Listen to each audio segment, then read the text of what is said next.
So we are here at my place today. We're doing a control burn, as you can see behind us.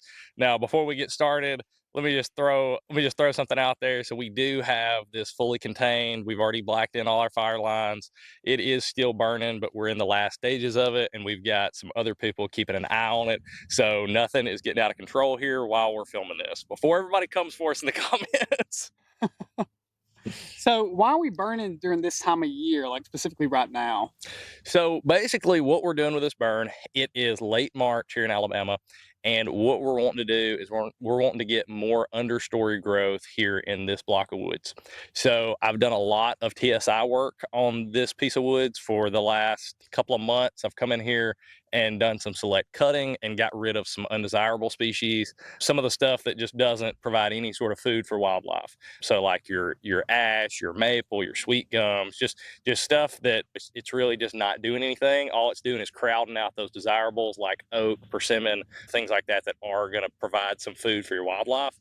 And so, like I say, I've come in, I've cut out a lot of those to open up the canopy. And now the last part of that is doing this burn so that we have exposed ground. We're burning off the leaf litter. We're burning off a lot of that understory brush so that we've got light on the ground. And then what we expect to see this spring is a big response from that understory, your grasses, your forbs, everything that makes good deer food, Hmm. basically. So that is the goal here is by burning, we're going to get more understory growth and more deer food on the ground. So how do you make sure that the trees don't burn when you're burning all this underneath stuff? Yeah, so that's what everybody's always worried about, right? And they should be, is about going from a controlled burn to a wildfire, right?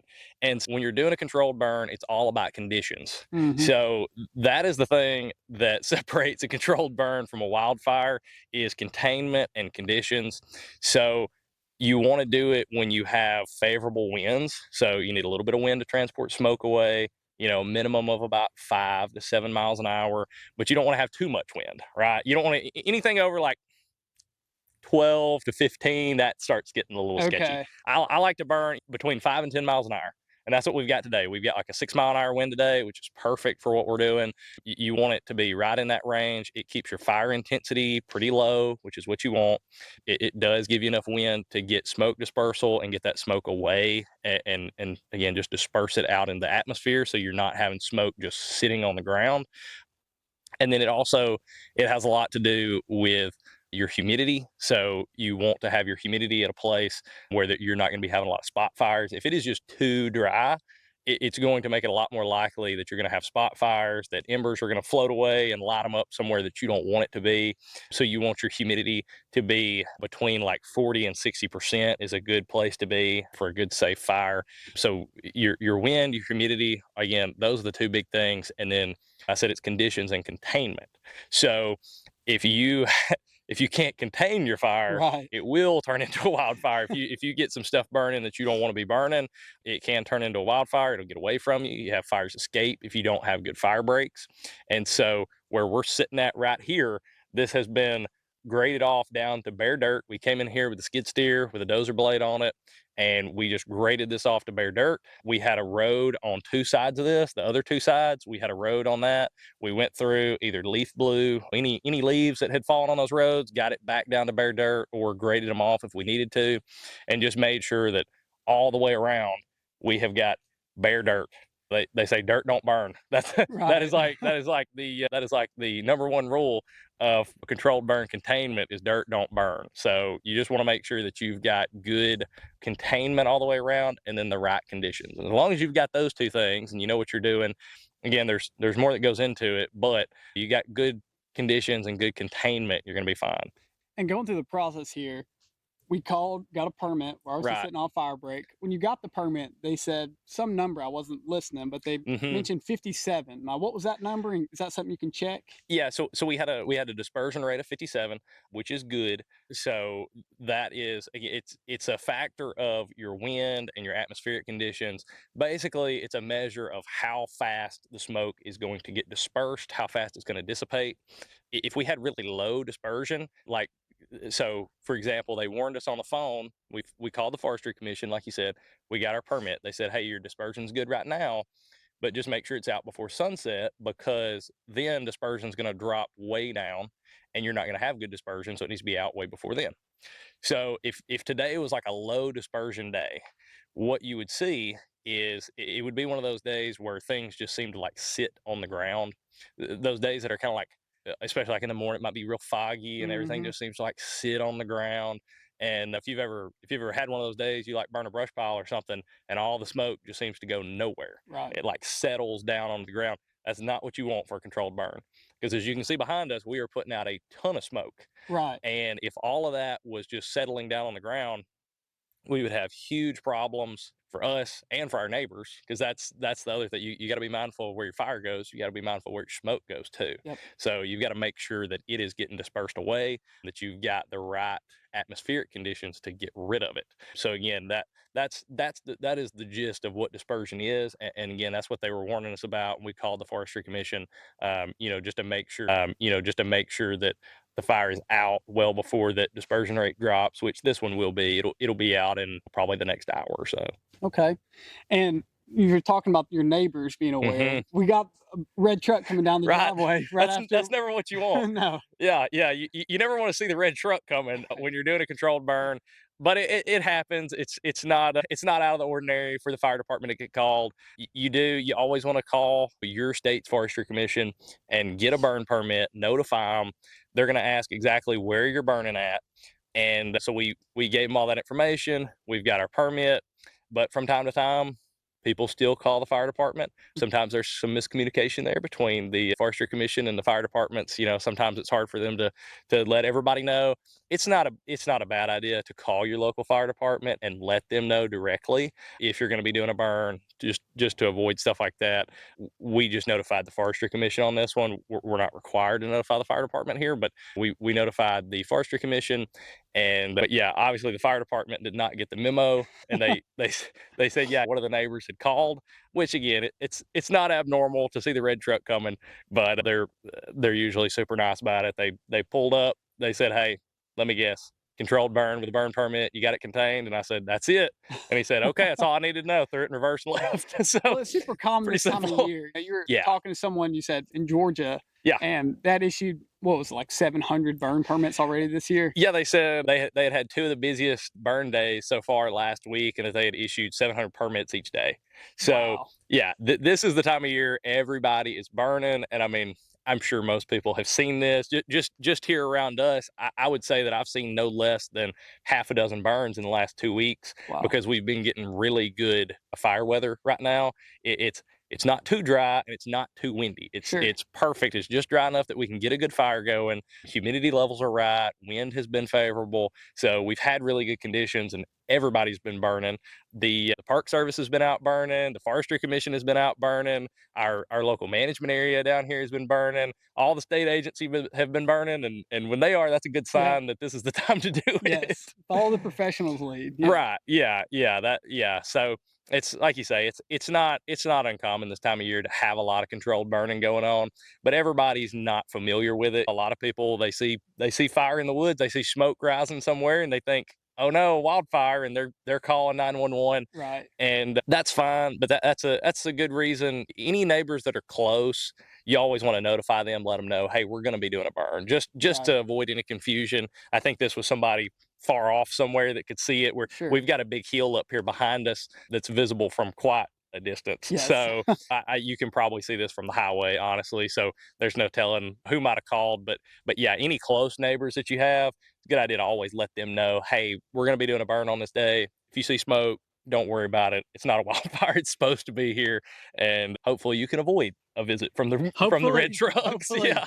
So beforehand, you did the TSI, your timber Mhm. stand improvement. Right. We made the fire breaks, got everything under control, ready to Mhm. go for today. Right. And then as far as lighting the fire, is there a specific way that you need to kind of start it off or directionally? There is, yeah. And to know exactly how to do that, you need to do some research, right? So this is not something you should just go out and start doing. Again, I think that controlled burns should be accessible to everybody. It's something that anybody can do, but you can't do it without the proper research, the proper training, Right. without knowing what you're doing. Now, again, anybody can learn that, and it's a tool that most landowners probably should be using, Hmm. but it does require some research. Do your due diligence beforehand, and know what you're doing before you ever put fire on the ground. But yeah, so the way that we lit this fire today, essentially we had our fire breaks all the way around like we've talked about, and we went in and we burned a backing fire from those fire breaks inward to get an area blacked out there. We went out to at least 20-30 yards past the fire breaks. That way we had a big buffer zone, so that when our head fire is coming in, that's going to be your fire that's burning with the wind, so it's going to be burning faster, it's going to be burning hotter. And so when that head fire comes in, it's not going to be in any danger of crossing that fire break, right? Because that is the last thing that we want, is for a fire to escape. That's always what you're worried about when you're doing a controlled burn. 10 acres turns to 20. That's right. Yeah, yeah, yeah. You call the forestry commission back, say, "Hey, we were doing 10 acres. It looks like we might be doing 20 now." Right. That's what you don't want to do. So yeah, you want to, again, you want to burn out from your fire breaks with a back and fire, so that you thicken those fire breaks, get you more of a buffer going there, and then you can set your head fire. And if you're doing this, if you're doing what we're trying to do, which is consume as much fuel and get as hot of a fire going as possible to try to get rid of some of those hardwood species that we don't want, then you want a high intensity fire. And so you can set your head fire, and it's going to come through. Again, it'll be a high intensity fire, but as long as you have already got your back and fire going and your fire breaks are good, just let your back and fire burn for a sufficient distance, and then you can set your head fire. And that's what we did here. And they're going to essentially just meet in the middle, which is what you're seeing behind us. They're meeting basically on this hillside here. One's Yep. coming down the hill, one's going up the hill. They're going to meet right in the middle, and they're going to put each other out. Gotcha.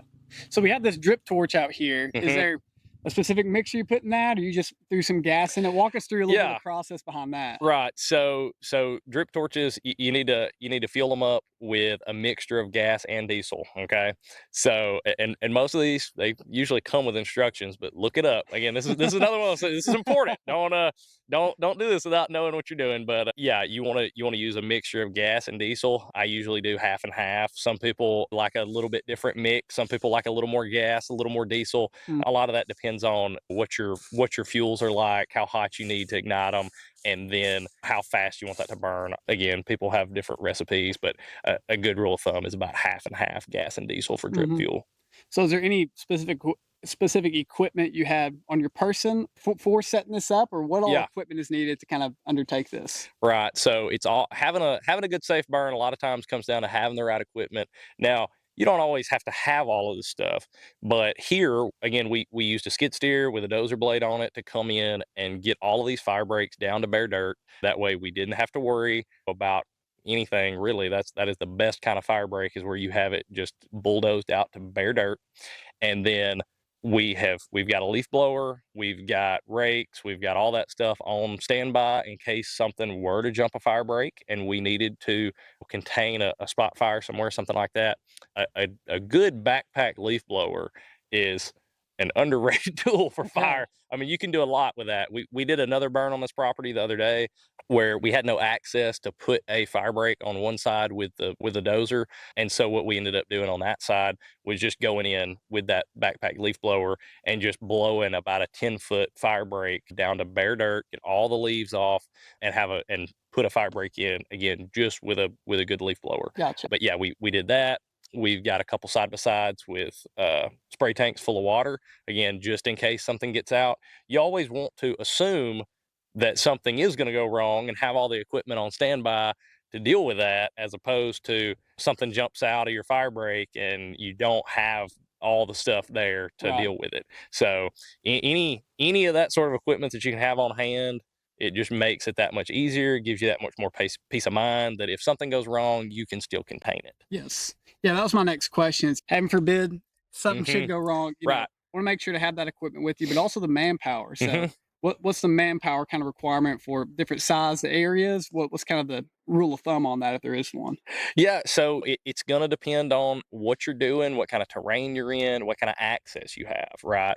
This one here, we've got roads all the way around it. It didn't require a ton of manpower because we've got good access. We can drive all the way around this thing on a side by side in 5 minutes and check all the fire breaks. So you have a few people stationed around, and that way you're able to keep an eye on it all the way around. Now, if this was in different terrain, or a larger fire where you can't just ride around it and take a look at it, you're going to Right. want to have more manpower on hand so that you can have more people stationed to effectively watch every side of the fire and make sure that it's not getting out. Again, it's all a function of, what terrain are you in, what kind of access do you have, and what kind of tools and equipment do you have on hand to keep an eye on it. Another thing that sort of cut down on our manpower requirements here is we've got a drone with us. We've got a thermal drone, and we were able to put that up and really watch the entire fire from the air. So if you've got access to something like that, that's a fantastic tool for Game doing changer. controlled burns. Yeah. Yeah. Now, I wouldn't rely solely on that. You still want to lay eyes on it, but what I'm saying, it allows you to mostly watch the whole thing as it's going, and keep an eye on it, and really look for spot fires a Hmm. lot better than you would be able to from the ground. You can turn that on thermal, look for heat signatures. Even one that's not thermal, you can use it to look for smoke from other areas, downwind, that sort of thing. It's a great tool to use for that. So on the phone, they said to make sure to not leave it unattended Hmm. until it's completely burned out. Right. Where do you kind of gauge that? I'm noticing around us, we've got Hmm. a few different places that are kind of in the middle of a burn area, but Yeah. a flame might show up. How do you know when to leave the fire? Yeah. So you can't leave it alone until it is all the way out. And I mean, totally out. That's one of the ways that people get in trouble with controlled burns is, say it'll burn through. Most of the big flames are gone. They say, okay, it's out, time to go home. And then the next day, you have 15-mile-an-hour winds, Mm, some big log somewhere sitting there smoldering. The wind blows it back into a flame, blows an ember across your fire break, and now you've got a wildfire. mm, So that is how people get in trouble, through big logs, stumps, dead trees. That's another big one. If mm. you've got a dead tree somewhere that gets flamed up and it's smoldering on the inside, and then that thing can smolder for days. Yeah. So after that, we look at this and everything is mostly out this evening. We're going to go through, we're going to walk through there and look for any of those kind of things, right? So you look for smoke still coming from stumps, logs, rotten trees, any big fuels. You're going to be looking for anything that is still smoldering, right? And so you want to check all of those and make sure that before you leave, it's all the way out. Now, it's not all everything's not always going to go 100% out right then. Right. If you want to go through and douse all of it with water, that's great. And there are some conditions that warrant that. Like if you're going to have high winds in the next couple of days and you've got a lot of fuels around and you're worried about an ember blowing somewhere, yeah, you definitely should do that. If you've got some fuel that's still smoldering, there are other times where it's not that big of an issue. If you have say some rain coming in the forecast, just let it put it out, right? Right. Keep an eye on it until it is out. Hmm. But you may not necessarily have to run around and douse every stump. And again, sometimes we may have some stumps, we may have some big fuels towards the center of this that are smoldering Hmm. after everything's out. And if we have got calm conditions for the next few days, and you're gonna be able to check on it regularly, which somewhere like here we will be able to. My house is right up there. I'll be able to keep an eye on it. If it's got a huge area around it that's already been burned, I wouldn't be worried too much about that. Again, as long as you're not going to be having like high winds or something. Gotcha. If you're gonna be having conditions that are dangerous for blowing sparks, yeah, you want to go in and make sure that you put it out before that you leave it alone. And again, regardless of what the conditions are, you can't stop checking it. You can't stop keeping an eye on it Right. until everything is 100% out. Gotcha. Yes, you have to be very responsible Hmm. for what you're choosing to burn, not burning what you're Right, not choosing to. It's kind of right. the overarching thing here. Yeah. And that you talk about being responsible for it. That's the other thing is it varies based on state, but here in Alabama, you are legally responsible for whatever Hmm. whatever you do. So you better make sure that your fire breaks are good and that your fires are out when you think that they're out. Because as the Forestry Commission says it, and I like this, you own that fire. That's your fire.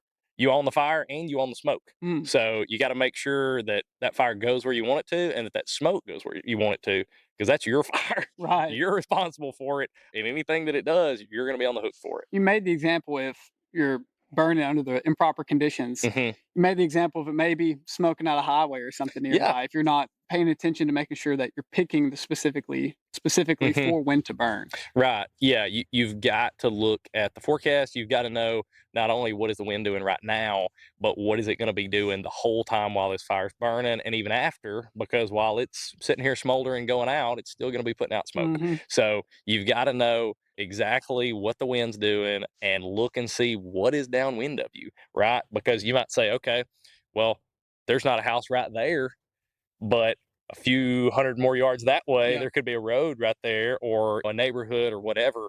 And yeah, if the wind's wrong, you're going to be smoking them out, right? So you've got to be mindful where your smoke goes. Again, you own the fire, but you also own the smoke. So you've got to be real careful about where you're sending that. Are you at all worried about wildlife or animals within the fire zone when you do this? And if so, how do you mitigate that? Yeah. So generally, wildlife knows to get out of the way. Essentially, that's the thing. And some people say that they're real worried about controlled burns. They say, "Oh, you're burning everything up. You're destroying the forest. You're killing all the wildlife." And do I think that a small animal gets killed here and there when you do a controlled burn? Maybe. But most animals know when a fire's coming through, they get out of the way. They are adapted to this. Fire has been in the eastern woods for thousands of Mhm. years. This ecosystem is meant to burn. So all of the wildlife that lives here knows that, hey, when we start smelling smoke and we see a fire coming this way, they get out of the way. It's a very So, natural way of managing habitat, yeah, using fire is. It's yeah. not just a man-made Hmm. way of doing things. Right. Yeah. I mean, again, this ecosystem, our eastern woodlands were meant to burn, especially here in the southeast.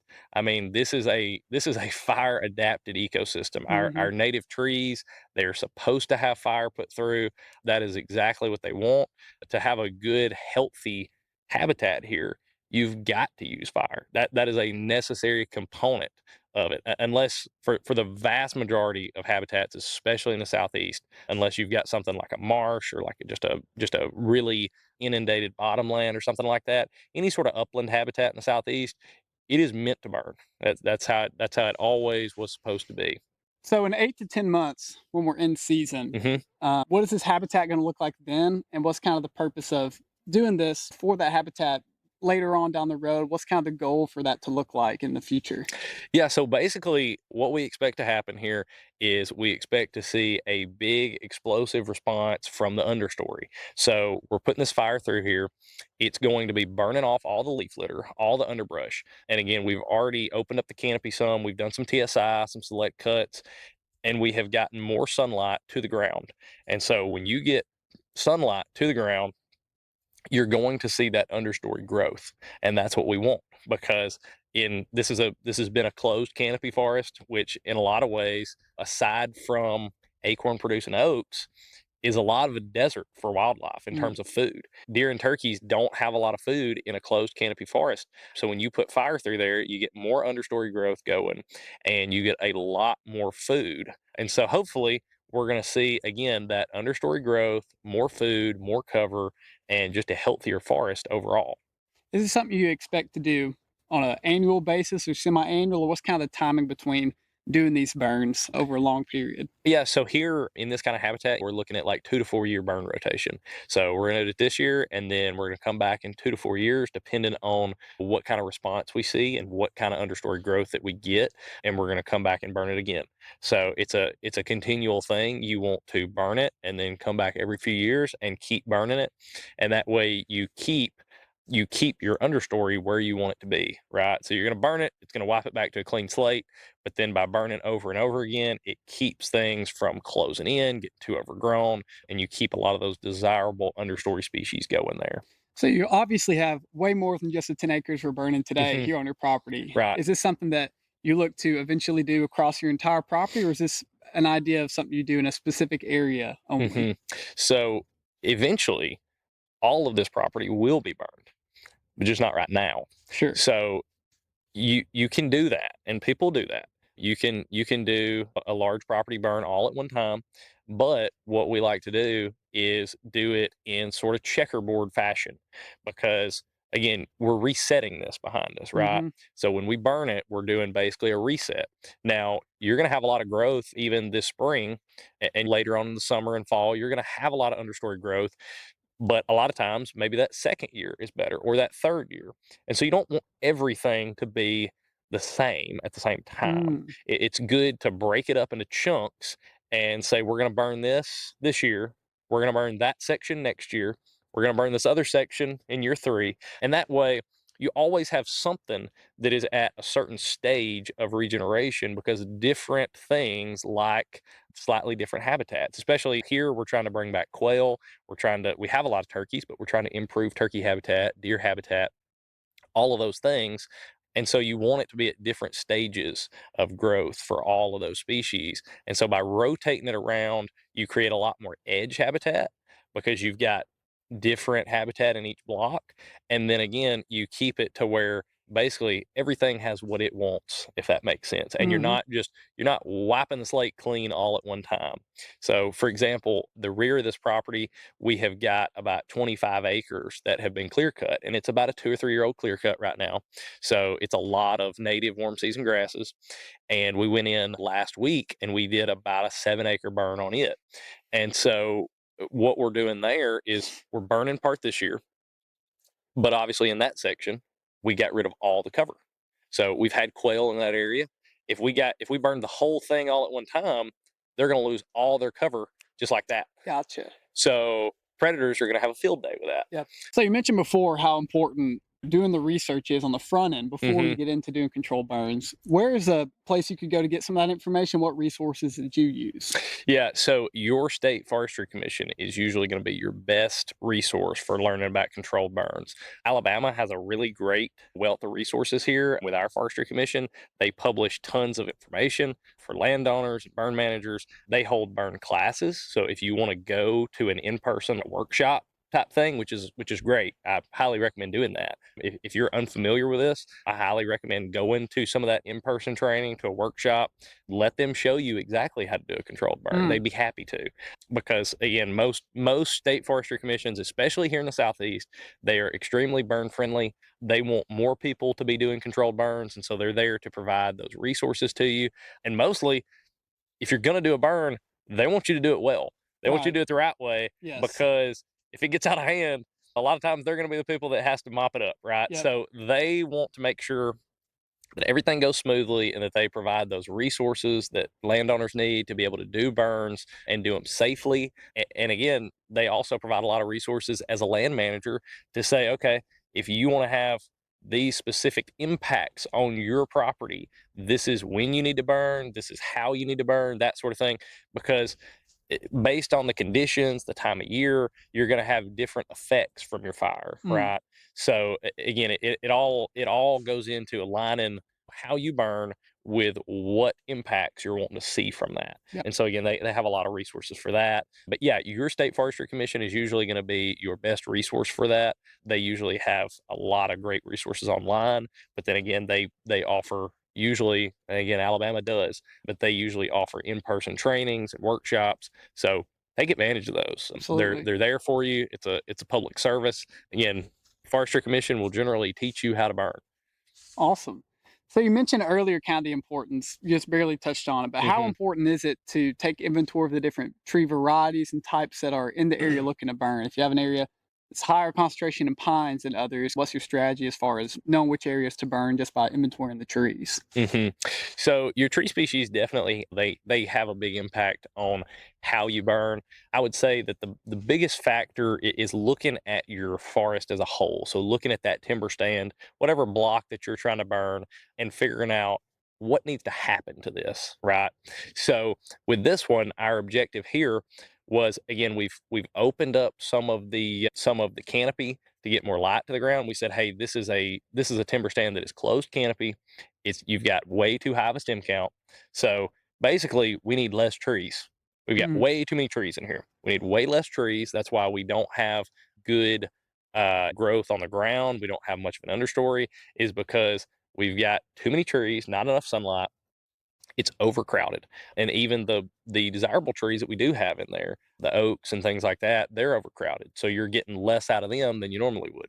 So again, our objective here is to try to get rid of some of those smaller tree species that are not fire adapted. So again, you've got like a lot of maples and sweet gums and things like that. especially when they're very small, if you run a high intensity fire through here, you're going to be able to scorch those up Mm. and get a pretty good kill rate off a lot of that stuff.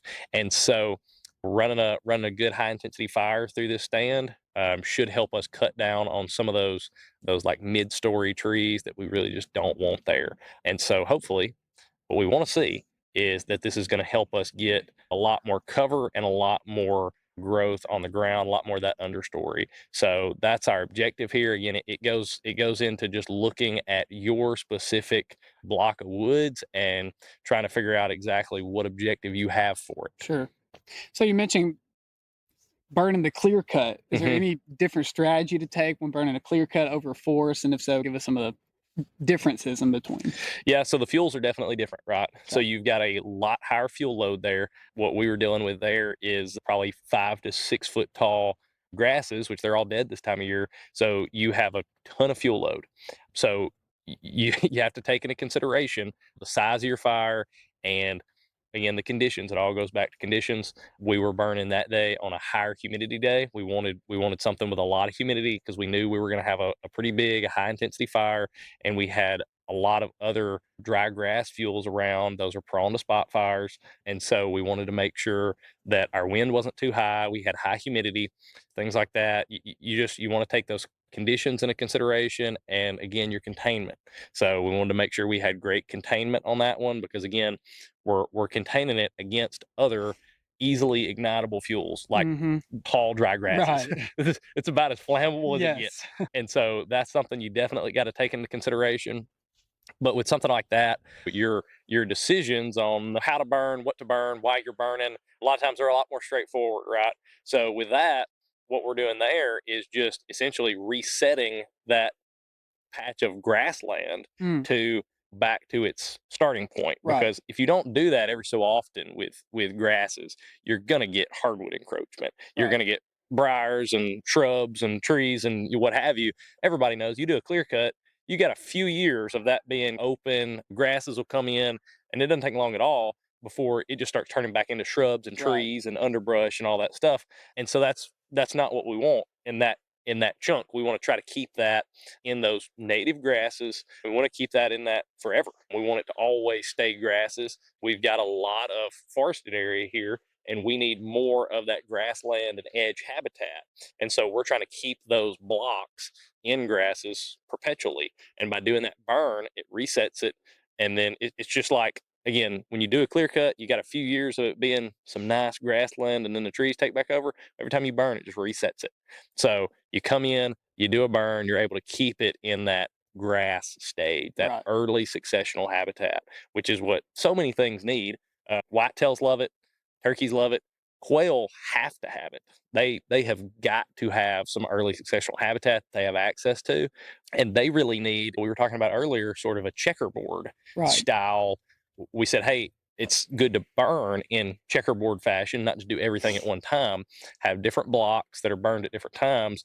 Well, quail especially benefit from that because just due to their ecology, that's what they need. They need escape cover, but then they also need some shorter grass areas, some more open areas. They need bare dirt for foraging. They need a lot of varied habitat in close proximity to each other. And really, the only way to keep it that way is by doing burns. So yeah, it's different based on what you're burning, and you're going to have different objectives in mind. And yeah, you've got to approach it a little differently based on what you're doing. So we're getting covered up with smoke right A little here. bit, Is yeah, there yeah. so? The wind's swirling a little bit right now. But there's no need for any the type of firefighter equipment or anything like that when you're going to embark on one of these. Fingers crossed. Okay. You never want to need any firefighter equipment. Right. No, as somebody doing a controlled burn, like I say, just have the equipment on hand to be able to contain it if you need to. And rakes, leaf blower, tractor's great, skid steer, something like that you can either come in and scrape off down to bare dirt, or like a tractor, you can put a disc on it and come Mm-hmm. through and disc a road if you need to. Anything like that you can have on hand is great. You always want to have water. You want to have some water tanks on hand. Those are great. A sprayer. You want to have all of that on hand. And again, hope to never need it. But if a fire ever does get out of containment and you are unable to get it put out, call the professionals, call the fire department. Right. Too many people will let it get out of hand, and then they think, I'm gonna try to get it back under control. And a lot of times you can, and if you can, that's great. But if you can't, you got to know when to throw in the towel and Right. say, "Hey, I need some help here," and call the professionals. And again, they normally do a fantastic job of coming and helping you out Yeah. and getting it put out quickly. The faster that you let somebody know, the better. The better that they're going to be able to help you contain that than if you wait and let it get crazy out of Sure. hand. Any other tidbits or little points that would be useful to someone that's a novice at this that you want to share with us? Yeah, I would just say I think doing controlled burns, controlled fire intimidates a lot of people, and it's definitely something you should respect and take seriously. But at the same time, it is a fantastic habitat tool, and again, especially in the southeast and in most of the eastern U.S., you just can't have truly healthy, good wildlife habitat if you're not willing to put fire on it. Mm. I know, again, a lot of people are apprehensive about doing a burn. A lot of people, they don't even want to let professionals come in, people that are professional burn managers, they don't even want to let them come in and do a burn on their property because they're so apprehensive about it. But again, prescribed fire, if you know what you're doing, you have the proper training, it's totally safe. Again, it's something to be respected, but it's something that every landowner should be able to use, again, with the proper training and research and professional help if you need it. Mm-hmm. So that's another thing that I would throw out there is if you don't have the training and you're not equipped to do a controlled burn yourself, there are professionals out there that can do it for you. So there are plenty of professional burn managers. Again, I'll go back to your state's forestry commission. So most of the time they will have a list of service providers for Oh, controlled wow. burns. Yeah. So here in Alabama, they have a list. You can go to their website. You can find a list of places that will do a controlled burn for you. So you can go on there, and a lot of times the forestry commission themselves, they sometimes have operations that will do that. But you can go on there, find plenty of resources to, again, have somebody that's a professional come out and do a burn on your property. Now, again, if you, just like with everything else, if you have somebody do that, make sure that they are a certified burn manager, make sure that they do know what they're doing. But that can be a great way for somebody who is not confident in doing it themselves to be able to use fire on their property without, again, if they say, "Hey, I don't really have the manpower, the tools, the time to do this," call a professional, let them do it for you. But if you want truly healthy wildlife habitat, you've just about got to be doing burns. Again, especially in the southeast, you've got to put fire on the ground.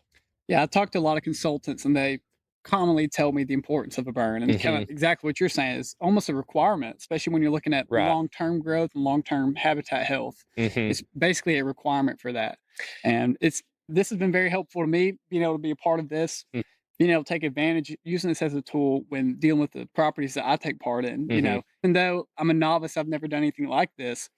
It's very accessible and it's something that Right. anyone can do, like you said, with the proper training.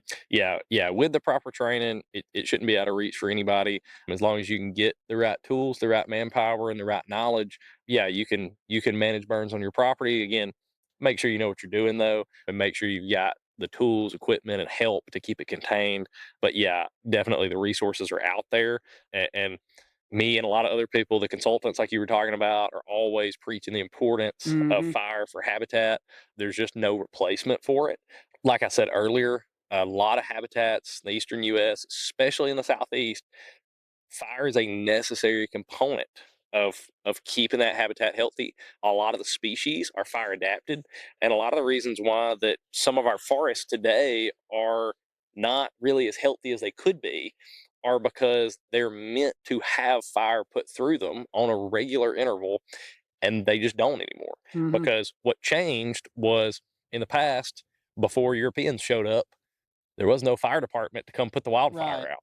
And so fire was a regular part of the eastern forests. And in fact, a lot of Native Americans, they did burns either for hunting purposes or for habitat improvement. Yep. I know we don't think about that a lot, but there's plenty of evidence that Hmm.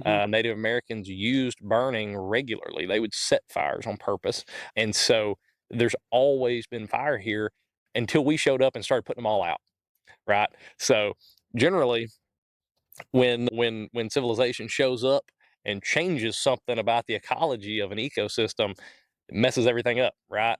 And that's what we've seen a lot in our eastern forests. That's why you have a lot of these just closed canopy wildlife deserts, so to Mm. speak, that you see on so many properties. A lot of it is a lack of regular fire. So again, it's a necessary component to have a good healthy habitat, especially in the southeast and a lot of the eastern US, is having fire on that at a regular interval. Because that's our whole identity is improving the habitat you Hmm. have, taking what you have and transforming it into a way that animals just flock to, whether it's fruit Right. plot seed, especially in the off season, trees that produce in the off season and during season, something Hmm. there is a permanent food source. And this is just another key factor of that. It's part of being a 365-day year hunter. It's just something that is a requirement and something that can make a big difference. Hmm. Yeah, absolutely. Like you said, being a being a 365-day year hunter and taking care of your property all year round and always working towards improving it instead of just show up in August, September, October and be like, all right, where's the deer at? Right. Where are they at? Yeah. It happens. It's March now. It Yep. happens in the off season. That is where that you do the work and then you reap the benefits during hunting season. But Hmm. this time of year is when you put in the work to really make those habitat improvements. And this is how you see real positive change on your property is again by doing that work in the off season, and you'll see the benefits when hunting season gets here.